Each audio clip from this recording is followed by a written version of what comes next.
Oui, rebonjour à tous. Décidément, on a vraiment des petits soucis de connexion. Je vous prie encore une fois de nous excuser. Forcément, on a des soucis indépendants de notre volonté. On va essayer de se reconnecter avec Romain. C'est dommage, forcément, puisqu'on voit cette discussion coupée une nouvelle fois, alors que c'est très très intéressant, évidemment, avec le fondateur de Pedalonomics.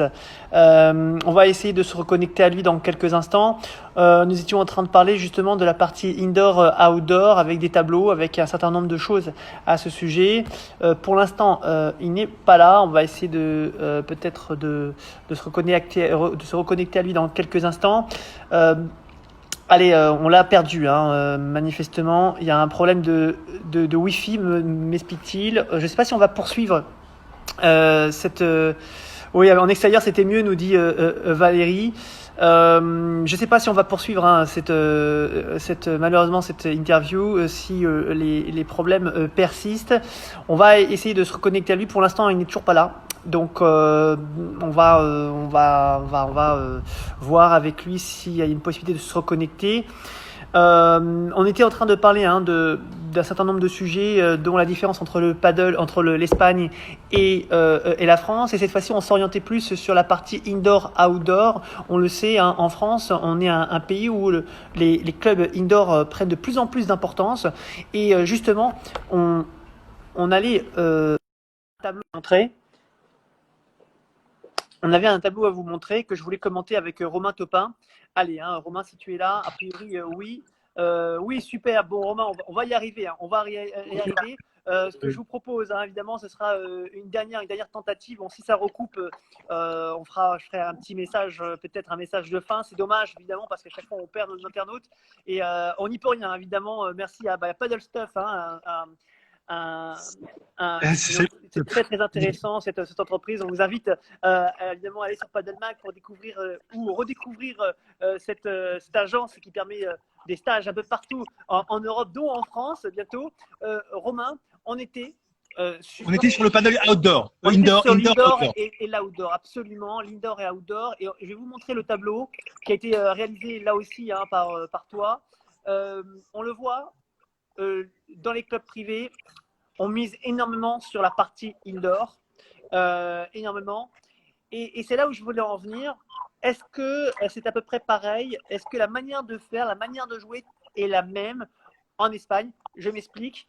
Aujourd'hui, tu as certains clubs qui proposent de l'indoor et de l'outdoor, et même quand il fait beau, même quand il fait doux, on préfère aller jouer en indoor. C'est vrai que c'est, à titre perso, c'est des choses qui m'ont assez étonné. Comment tu expliques cela? Bah, à un moment, quand on commence à vraiment bien aimer le jeu et tout ça, on commence aussi sûrement on commence à être plus pointilleux et plus difficile et on veut de la qualité. Et donc l'indoor permet d'enlever toutes les variables vent, soleil et de se dire bah voilà, je veux vraiment me jouer mon match avec aucune difficulté, raison extérieure qui puisse faire que je fais pas le match que je veux ou l'entraînement que j'ai envie de faire. Donc je crois qu'à un moment, les gens en Espagne sont partis sur l'indoor parce qu'ils se sont dit voilà, je veux pas avoir la variable qui gâche mon moment d'une heure et demie. C'est mon moment détente aussi parce qu'il faut rappeler qu'on est sur la détente du loisir. Et les personnes s'ils se disent putain j'ai dépensé une heure et demie de mon temps plus les 30 minutes pour y aller et retour. Il y a du vent, il y a du soleil, je vois rien. Tu viens de passer 2 heures et demie de ton temps de ta journée en disant putain c'est chiant. Et je pense qu'on est dans une ère où la personne veut se faire plaisir et oublier un peu son quotidien dans le sport. Donc l'indoor répond aussi à ça. Est-ce que tu ne penses pas, je remarque par exemple que à Tenerife, euh, il fait beau, les gens jouent beaucoup en outdoor. Pourtant, il y a une offre autour de l'indoor, mais les gens s'orientent d'ailleurs très facilement au niveau de l'outdoor, bien plus en tout cas qu'en France. Pourquoi? Parce que les joueurs de tennis, peut-être, tu parles de joueurs de tennis, préfèrent jouer en indoor qu'en outdoor. C'est cette raison-là, tu penses? C'est le profil de joueurs qui ont une tendance à jouer en indoor? Tout à fait. Je pense que le profil de joueur et pourquoi tu fais ce sport. Je sais qu'à Barcelone, il y avait beaucoup de personnes qui jouent en extérieur, mais tout de suite c'était je prends le soleil, ça me fait du bien. Dès qu'on commence à être un peu plus sur l'entraînement ou là un peu plus de compétition, voilà, les personnes disent quand même ah non je vais en indoor parce que je veux quand même jouer contre toi et faire un match pour voir si je te gagne. Dès que c'est plus quand même, je m'amuse avec les copains, je veux juste bronzer et puis quand même jouer et suer. On a un profil, on est voilà plus, on est en vacances, on est machin. On est sur l'outdoor, du plaisir pur là pour le coup. Donc, ça va être le profil et aussi comment on aborde le sport. On va poursuivre hein, sur les tableaux. On va essayer de tous les faire, évidemment. Alors là, c'était le nombre de terrains de paddle privés. Alors, quand tu dis club tennis privé, on voit mal le chiffre hein, privé. Tu vas peut-être nous dire hein, le chiffre qui se cache derrière. 443. Aujourd'hui, tu parlais d'évolution. Est-ce que tu as fait des stats sur ce qui allait se passer sur les prochains mois, prochaines années? Les choses vont s'équilibrer encore? Comment ça va se passer? Donc, comme je te disais, le tennis, les clubs de tennis, il y en a 8000 en France. Bon, réellement, il y en a 5000 d'intéressants parce que c'est des associations, parfois tu as des associations de 3 licenciés. Donc, c'est des clubs pas fantômes, mais qui ne mettront pas de paddle. Et la chance avec les clubs de tennis, c'est que c'est éparpillé sur toute la France. Donc, c'est eux qui vont permettre de parsemer le territoire de paddle. Donc, il y aura, dans les années à venir, beaucoup plus de paddle dans le public que dans le privé. Mais par contre, ça sera toujours des petits projets parce qu'il y aura un manque de moyens. Et donc, le privé fera des gros centres avec 4-6 terrains et le public des monoprojets à un terrain ou 2 terrains. Donc, en termes de terrain, le privé public, ça sera 50-50. En termes de club, le public sera à 70-30 à terme. On va essayer de continuer sur ce thème-là, évidemment. Alors, c'est vrai que j'essaie de sélectionner également peut-être les tableaux. Il y avait les nombres de sections. Alors, nombre de sections paddle. Alors là, très intéressant. Club. Donc là, c'est club, paddle, section, parce que… Justement, alors, club, enfin voilà, section, on parle de club hein, plutôt. Hein. Tu peux commenter justement ce tableau et on se rend compte aujourd'hui qu'il y a une époque, il y a encore 4-5 ans, j'ai envie de te dire, la courbe, c'était l'inverse. Et là, on voit que les choses sont très clairement en train de changer. Clairement, chaque année, maintenant, on est sur du 60-40, c'est-à-dire que 60% des clubs qui se créent sont dans un club de tennis, 40% sont dans le privé. Donc, le public est en train, dans le nombre de clubs, de sections, de vraiment être un vecteur de croissance, le vecteur de croissance du paddle. Et donc, en 2014, il y avait plus de privés que de clubs de tennis. Aujourd'hui, bon, le tennis est devant et continuera à être devant jusqu'à, vitam aeternam de ce côté-là. Donc, c'est sûr. Alors là, on est en train de regarder un autre tableau. Un tableau, là aussi, toujours aussi intéressant. Tu parles de création de club ou d'agrandissement.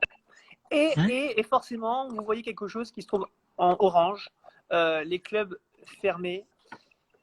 Alors justement, c'est un thème qui revient régulièrement, quasiment toutes les semaines. On voit pas ce qu'il y a. Souvent, on parle pas du positif parce qu'évidemment, on en a parlé énormément depuis quand même le début de nos interviews presque. Hein, voilà.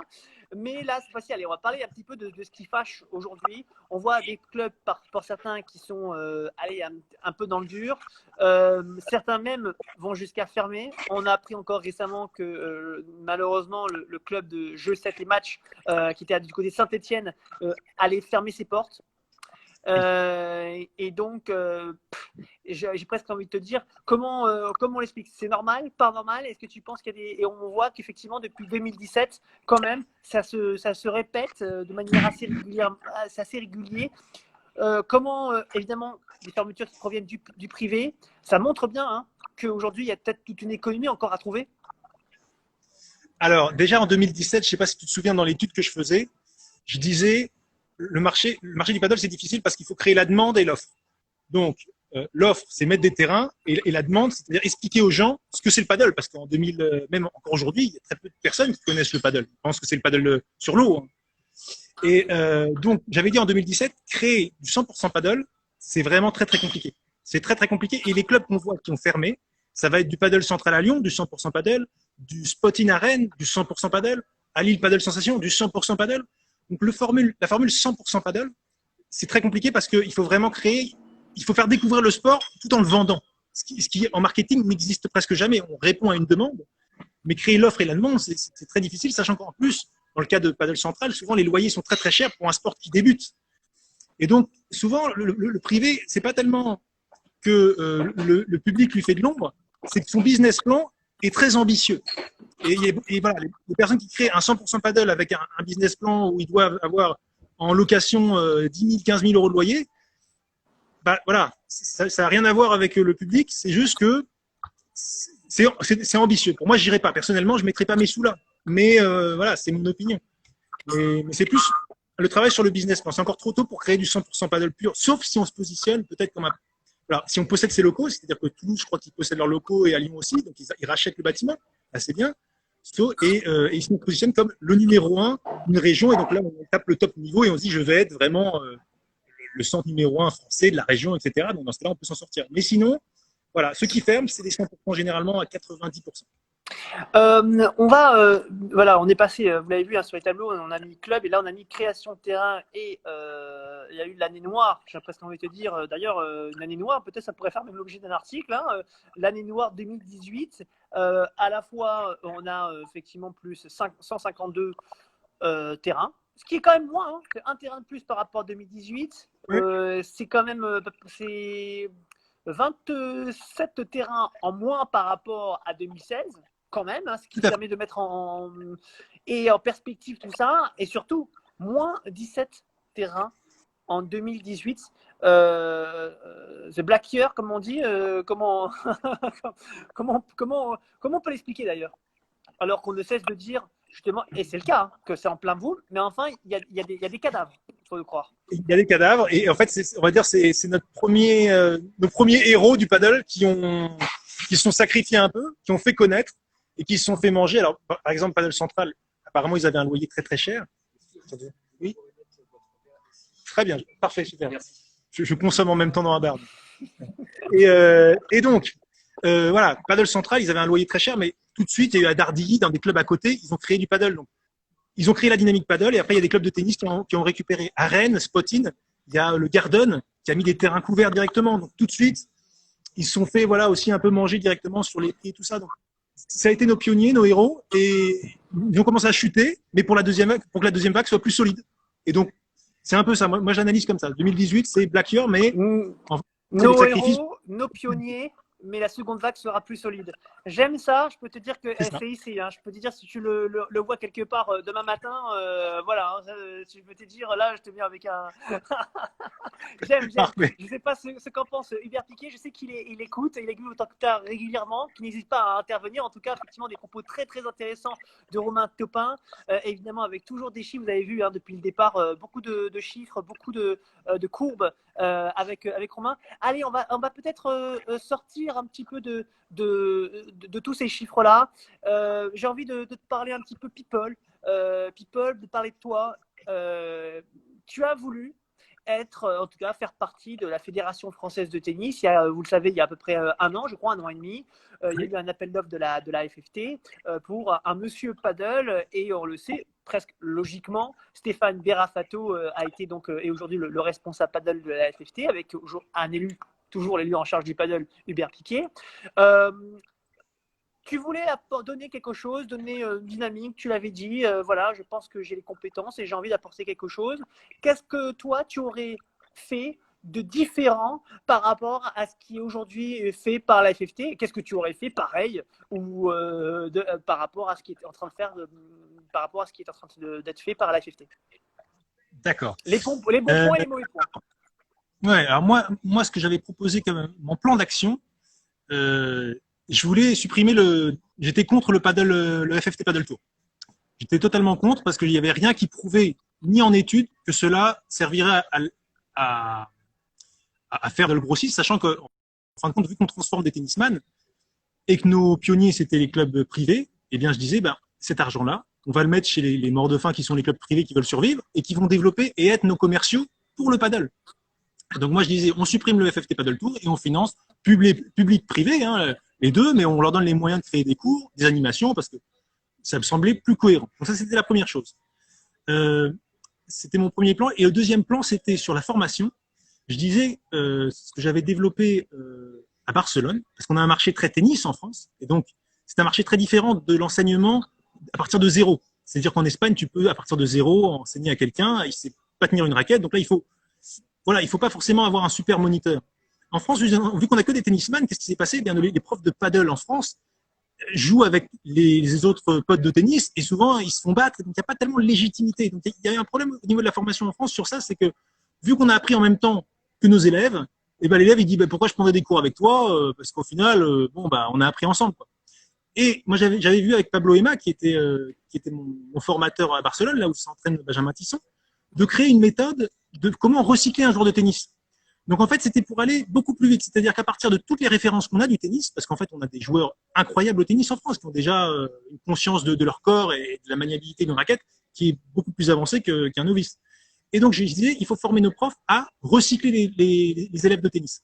Et comme ça, on ira beaucoup plus vite et on aura beaucoup plus de légitimité. Et j'avais dit, on fait une formation d'1 mois, simplement pour qu'ils apprennent tout ça. Et puis, les profs de tennis, moi, personnellement, j'ai rien à leur apprendre. Quand ils ont 20 ans de terrain, ils savent comment faire la pédagogie, ils savent comment faire évoluer quelqu'un, ils ont le côté mental, ils ont toute l'expérience anatomique pour faire du bon boulot. Il leur manque le 1 mois de dire comment on recycle, comment on apprend le paddle, pour compléter simplement. Mais pas que ça soit 2 jours de formation, parce que ça, moi, je trouvais que ça fait un peu tâche. Mais 1 mois, ça donne une légitimité et surtout, focus sur comment recycler le joueur de tennis, parce qu'on a un marché tennis. C'était mes 2 grands plans que je mettais en avant. Les 2 grands plans, alors ça c'était ce que tu voulais mettre en place. Évidemment, on comprend bien que tu étais pas forcément un partisan, enfin pas forcément, tu n'étais pas un partisan du FFT Paddle Tour pour les raisons que tu as expliquées. Maintenant, peut-être les bons points, peut-être des choses auxquelles tu n'avais pas forcément pensé, peut-être que la FFT a mis en place sur ces deux dernières années, peut-être. Il y a des choses quand même qui ont été faites, je pense peut-être en termes de développement, le nombre de terrains, de subventions, etc. Alors, déjà, le fait que la FFT mette en avant à travers un FFT Paddle Tour, c'est quand même hyper positif. Ils mettent sur leur site internet, ils développent maintenant de la communication sur le paddle. Donc, on a la chance d'avoir une FFT très très puissante qui nous met en avant. Donc, c'est vraiment une chance de ce côté-là. Et en plus, ils ont plein de clubs où ils peuvent dire à chaque club, bon, écoutez, on a un nouveau sport sous notre giron. Voilà, on va vous donner, bon, c'est peu d'argent, mais ça a le mérite d'aider le paddle à se développer. Et ça, c'est génial. C'est une chance pour nous. Ça, c'est vrai. Donc, tout ça, pour moi, pour la FFT, je ne me passerai pas de la FFT de ce côté-là. Ce qui n'empêche pas que je suis pour que les privés s'unissent pour avoir plus de pouvoir dans le dialogue avec la FFT. Mais la FFT est une chance et fait plein de choses bien. Et on a la chance d'avoir une FFT très forte qui peut nous donner beaucoup de visibilité, aussi bien en France qu'à l'international. Tu es donc parfaitement d'accord et en phase. D'ailleurs, on en a même déjà parlé un petit peu à l'époque, et puis on sait que c'est dans les tuyaux depuis un bon moment. Cette association des clubs privés aujourd'hui, ça pour toi, c'est une chose presque évidente et tu abondes. Et évidemment, parce que c'est quand même nos pionniers, ceux qui prennent beaucoup de risques, parce qu'un club de tennis ne peut pas faire faillite, on ne va pas se mentir, il y en a très peu qui vont faire faillite, ça appartient à la mairie en général et c'est des associations. Donc, il faut qu'ils récupèrent l'argent qu'ils produisent. Moi, je sais ça de ce côté-là, en tant qu'économiste, je suis vraiment sur la justice sociale de dire, bah voilà, c'est eux qui développent le paddle actuel vraiment, parce que tous les joueurs jouent chez eux, ils ont une indoor, ils peuvent proposer du paddle de qualité tout au long de l'année. Donc, il faut qu'ils s'unissent pour avoir plus de sponsoring sur la formation. Ils sont meilleurs que la FFT. Qu'on le veuille ou pas, ils sont meilleurs que la FFT. Ceux qui ont tous les plus grands joueurs, les plus grands coachs. Et ça, il faut qu'ils arrivent à s'unir pour, en fin de compte, le valoriser et le monétiser. Et surtout, un truc qu'ils ont oublié souvent dans la description, c'est qu'il faut que eux aient la possession du Roland-Garros français du paddle. Parce que la FFT, qu'est-ce qu'elle a essayé de faire en 2014-2015 quand elle a pris le paddle? Elle a essayé de racheter l'Open de Toulouse pour 1 euro symbolique. Ça, il faut le savoir quand même. Parce qu'en fait, ce qui intéresse la FFT quand même, la FFT, 80% de son budget, c'est Roland-Garros. 280 millions, c'est Roland-Garros. Donc, j'ai pas envie de dire que, en tant qu'entreprise, association, fédération, ils n'en ont rien à faire du reste. Non, mais quand tu as 280 millions, 80% de ton budget, c'est Roland-Garros, bah, tu penses à l'événementiel. Et dans le paddle, qu'est-ce qui sera la poule aux œufs d'or? Ça sera l'événementiel aussi. Donc, il faut que les privés, tout de suite, possèdent et se disent, le Roland-Garros français sera à nous et va financer le privé. Et c'est là où il y aura l'argent demain. Parce que dans la formation, les licences, il y en aura, mais pas tellement. Et par contre, dans l'événementiel, on voit ce qui s'est passé à Madrid dans le Master. Là, il y aura une poule aux œufs d'or. Donc, le privé doit vraiment se positionner pour dire, bah, moi, je veux le Bercy, je veux le Roland-Garros français, et ça va être en notre nom. Parce que sinon, la FFT le fera et ils auront encore la poule aux œufs d'or de ce côté-là. Allez, juste peut-être, mais je sais que tu le penses pareil. Hein. Peut-être pour modérer, on passe souvent des clubs privés. Tu as dit que c'était les clubs privés qui boostaient, etc. Ça, c'est certain. Mais quand même, avec un certain nombre de clubs municipaux, en tout cas un certain nombre d'entre eux, je pense à Stéphane Rodriguez là, qui est là, forcément, ça fait partie de ces hommes qui ont permis au paddle de se développer. Je peux passer à Catherine Lefebvre, que tu connais certainement au PEC. Enfin voilà, il y a, et puis on pourrait en citer plein hein, qui aujourd'hui participent très très largement. Et l'idée n'est pas d'opposer. Tu es le premier à dire qu'il ne faut pas opposer, mais en même temps, on ne peut qu'en constater. Donc effectivement, dans les constats, il y a aussi des choses qui font que tu parlais de justice, et c'est vrai que tout le monde est d'accord pour dire que bon, parfois c'est un petit peu borderline. On va dire, on parlait de concurrence déloyale, on parlait d'un certain nombre de sujets comme ça, et c'est vrai que ça peut amener à un agacement de certains acteurs du paddle qui disent bon, attendez les enfants, on investit beaucoup, on communique beaucoup, faudrait peut-être pas faudrait nous aider aussi. Voilà, c'est ça. Hein. C'est ça, mais sachant qu'à l'heure d'aujourd'hui, vu que le marché est petit, comme je le disais au début de la vidéo, un club de tennis qui met des terrains de paddle, il transforme plus rapidement ses tennisman en joueurs de paddle. Donc, ce qui fait que le club privé à côté, eh bien, il va récupérer des tennisman qui, à un moment, vont vous dire, bah, je veux de la qualité, moi. Et donc, ils vont aller dans le club privé. Donc, à l'heure d'aujourd'hui, les privés, ils n'ont pas à s'inquiéter parce que la dynamique qui se met en place, elle leur est favorable à long terme, à moyen terme. À long terme, le problème, c'est que quand il y aura plein de clubs de tennis pas chers, là, ils seront mal. Mais on est tellement au début que là, il faut penser à comment faire grossir le gâteau. Et eux, ils ont tout pour les privés, se positionner comme le patron, le gros club de chaque région. Donc moi, je le verrais comme une opportunité à l'heure actuelle que des clubs de tennis se mettent à côté de chez moi parce que je me dis, bah, ils transforment plus rapidement les tennisman. Tant mieux. Eh bien, écoutez, les amis, ce sera le mot de la fin. On est avec Romain Topin, le fondateur de Paddlenomics, le célèbre site Paddlenomics, site où vous pourrez y voir de très très nombreuses choses, des tutos, des chiffres, les chiffres et les lettres du paddle français et mondial. Peut-être, j'ai presque envie de vous dire, eh bien, c'est Paddlenomics. Merci beaucoup, Romain, pour tout ce que tu Merci à toi, pour tes tableaux, évidemment, pour tout ce que tu fais. Merci également à tous ceux hein, qui ont posé des questions, et on s'excuse encore hein, des petits problèmes de connexion. Bon, enfin bon, oui. C'est comme ça, mais en tout cas, c'est beaucoup mieux là où tu es. Là, c'est parfait. Ouais, là, c'est bien. En tout cas, merci à tous et à très très bientôt. Alors, je vous rappelle qu'il y aura d'autres interviews un peu plus tard. On va avoir des interviews d'ailleurs très très intéressantes avec, on parlait de joueurs. Bien, il y aura des joueurs de tennis assez connus, je vais peut-être donner le nom, mais bon, vous verrez, qui se sont lancés dans le paddle et qui aiment beaucoup ça. Un magicien très connu qui joue à deux mains des deux côtés. J'en dis pas plus. Chut. Je n'en dis pas plus. Et puis voilà. Et puis peut-être aussi un handballeur d'équipe de France aussi qui viendra, même deux qui viendront se joindre à nous. Voilà, d'ici les prochaines semaines, on parlera paddle, évidemment. Merci encore. Et puis Romain, au top, comme merci Franck. Continue. Voilà. À très bientôt, en tout cas, avec grand plaisir. À très très vite. Merci à tous et merci Steph. Ciao. Au revoir. Merci.